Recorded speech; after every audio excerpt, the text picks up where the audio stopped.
les réseaux sociaux en soi ne constituent pas un problème. C'est peut-être l'usage d'autres fait de ces réseaux sociaux qui constitue justement un problème aujourd'hui.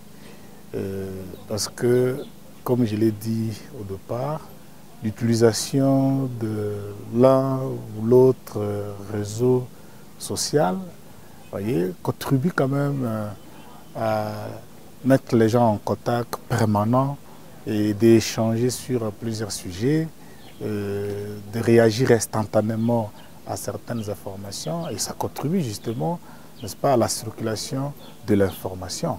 Et à ce stade, ça ne constitue pas un problème. Mais ça constitue un problème lorsqu'on ne contrôle plus, voyez, et l'âge et les moments, n'est-ce pas, de l'utilisation, ce qu'on fait de l'un ou l'autre réseau social, c'est là où il y a un problème. En principe, c'est juste un problème de contrôle social, un problème de contrôle au niveau des parents. Si l'enfant a atteint un certain niveau, une certaine maturité, il faut voir qu'est-ce qu'il peut, n'est-ce pas, faire d'un téléphone, parce que tout part de l'utilisation du téléphone. Lorsqu'on a accès au téléphone, on a accès aux mégas, on a accès, n'est-ce pas, à tout cet espace public, et on se permet tout, oubliant qu'on doit se réserver de parler de certaines choses à l'espace public, parce que les réseaux sociaux, c'est justement l'espace public. C'est comme une route où on se met, on commence à parler, et tout le monde vous écoute. Voyez, concernant l'âge, ça dépendra, ce sont les parents qui doivent apprécier, parce que nous savons que quand l'enfant atteint 18 ans, c'est l'âge de maturité. Est-ce qu'il faut seulement attendre que l'enfant ait 18 ans? Voilà, ce sont les parents qui doivent apprécier à quel moment acheter à un enfant ou laisser à un enfant l'utilisation du téléphone pour que ce dernier accède à l'un ou l'autre réseau social.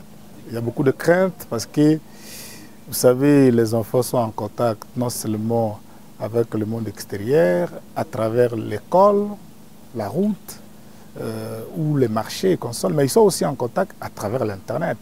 Voyez, et c'est à ce stade-là que c'est vraiment un problème très sérieux, mais ça nécessite tout simplement qu'il y ait des mesures d'encadrement au niveau social, au niveau de la famille, au niveau des écoles, au niveau des églises, et pourquoi pas au niveau de nos médias classiques, au niveau des radios, de chaînes de télévision, pour sensibiliser les jeunes. Et je pense que ça peut, à un niveau, apporter des solutions, mais pas des solutions qui seront satisfaisantes pour tout le monde. Et vous devez savoir qu'il n'y a aucune culture au monde qui demeure intacte. Toutes les cultures sont affectées par la culturation. Parce que à partir du moment où nous prenons la mondialisation, nous prenons la globalisation, alors que nous avons des cultures qui ne sont pas efficaces, ce sont les cultures des autres, voyez, qui prédominent sur les nôtres. La culturation est inévitable, parce que se refuser aussi d'aller vers la globalisation, mais on sera broyé par ces grands rouleaux compresseurs. Et on est obligé, malheureusement, de subir ces effets, mais il faut juste savoir amortir les chocs à travers les différentes agences d'éducation.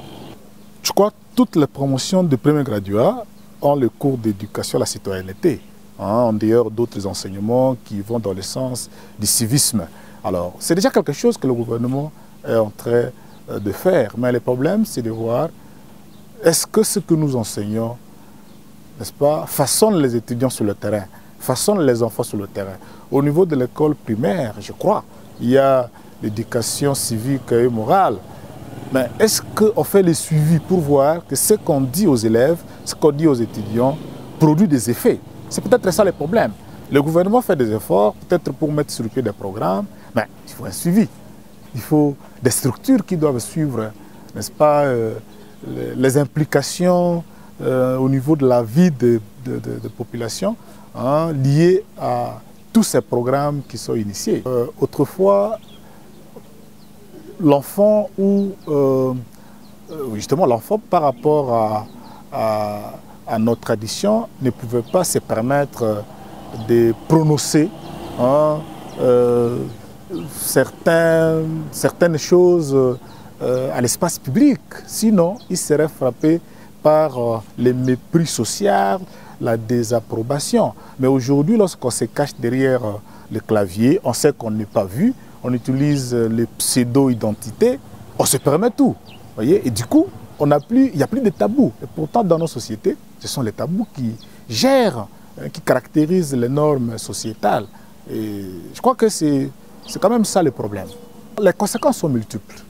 Parce que nous n'allons plus vivre tel que nos parents ont vécu, dans le respect de mœurs, la pudeur, il n'y en a plus, et il y a dépravation de mœurs, il y a cyberharcèlement. Voilà, ça essaye un peu de bouleverser la vie, voyez, dans nos sociétés africaines, comme ça s'est passé il y a plusieurs décennies.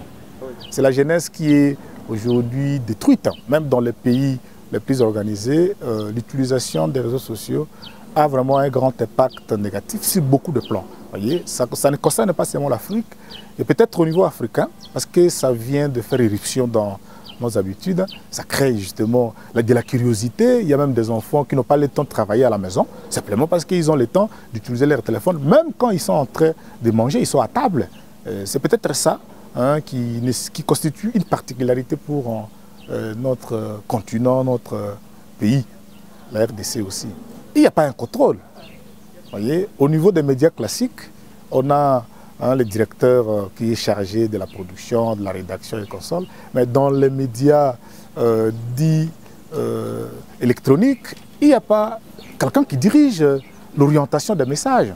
Chacun poste quand il veut, et poste ce qu'il veut, et par moments les responsables de ces médias peuvent être alertés grandement en retard. Voyez, c'est pas facile. Le problème, c'est juste au niveau du contrôle social des enfants. Il faut savoir l'enfant vit avec qui et à quel âge il faut donner à l'enfant le téléphone pour qu'il ait accès à ces médias à travers, n'est-ce pas, l'achat des mégas et consoles.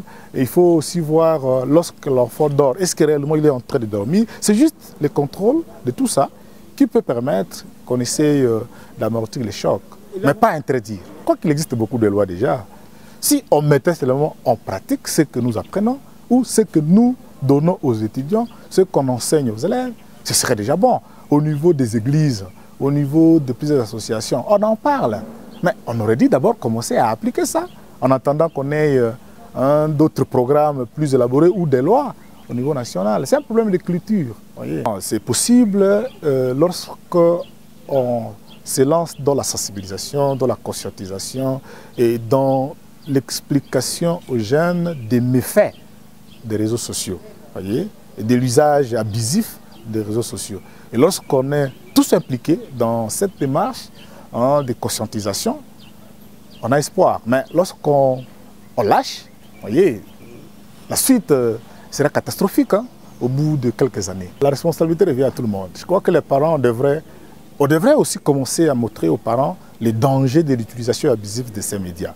Voyez, et c'est maintenant à ce stade que les parents doivent faire éruption dans la scène pour encadrer les enfants quotidiennement. Et on devrait impliquer les responsables religieux, voyez, afin que ces derniers en parlent